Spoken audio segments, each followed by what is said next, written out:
এই যে হিন্দুরা থাকে এরা আমার ভাই, বৌদ্ধরা আমার ভাই, খ্রিস্টানরা আমার ভাই, ইহুদিরা আমার ভাই। তারা দিনই ভাই নয়, তারা মায়ের পেটের ভাই নয়, তারা মানবিক দিক থেকে ভাই। ও মানুষ, আমিও মানুষ। ইসলাম মানুষকে সম্মান করে, চিল্লায় বলো ঠিক কিনা।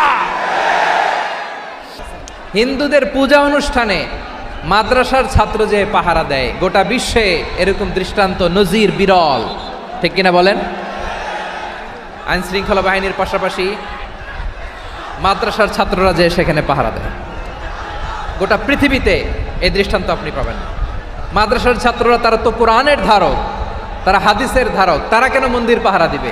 এই সম্প্রীতিকে ধরে রাখার জন্য, এই সৌহার্দ্যকে ধরে রাখার জন্য, আমাদের পারস্পরিক ভালোবাসাকে অটুট রাখার জন্য। আওয়াজ করে বলতে হবে ঠিক কিনা।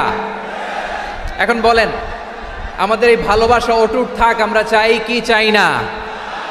আমরা হিন্দু মুসলিম মিলেমিশে শান্তিপূর্ণ সহাবস্থান, সাম্প্রদায়িক সম্প্রীতি, লালমনিরহাটের ভাইয়ের আওয়াজ করে বলুন, এই সাম্প্রদায়িক সম্প্রীতি আমরা চাই কি চাই না? আমি আপনাদের খেদমতে সূরাতুল আনআমের 108 নম্বর আয়াত তেলাওয়াত করেছি।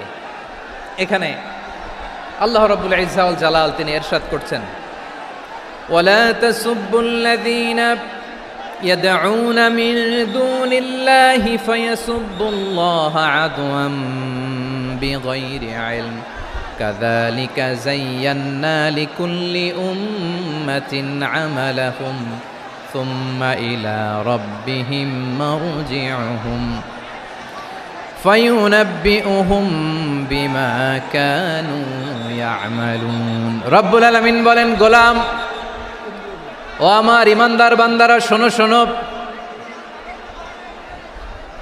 ও আমার বিশ্বাসী বান্দারা শোনো শোনো,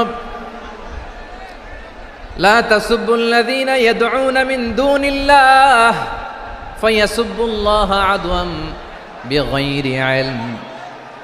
ও আমার বিশ্বাসী বান্দারা, যারা আল্লাহকে ব্যতি রেখে, আল্লাহকে বাদ দিয়ে অন্য উপাস্যকে ডাকে, দেবীর পূজা করে, তোমরা খবরদার তাদের গালি দিও না। আওয়াজ করে বলেন, কি দিও না? আল্লাহ বলেন, ও বিশ্বাসীরা শোনো, যারা আল্লাহকে বেছে রেখে দেবীর পূজা করে, অন্য উপাস্যের পূজা করে, তাদেরকে ডাকে, ওই দেবতাদেরকে তোমরা গালি দিও না। যদি ওই দেবতাদেরকে গালি দাও তাহলে ভুলবশত, শত্রুতাবশত তারা তোমাদের রব আল্লাহকে গালি দেবে, ঠিক কিনা? তোমরা যদি তাদের দেবতাদের গালি দাও, ওরা রেগে তোমার আল্লাহরে গালি দিবে, তাহলে আল্লাহরে গালি খাওয়ানোর কারণ হয়ে গেলাম আমি, ঠিক কিনা বলে।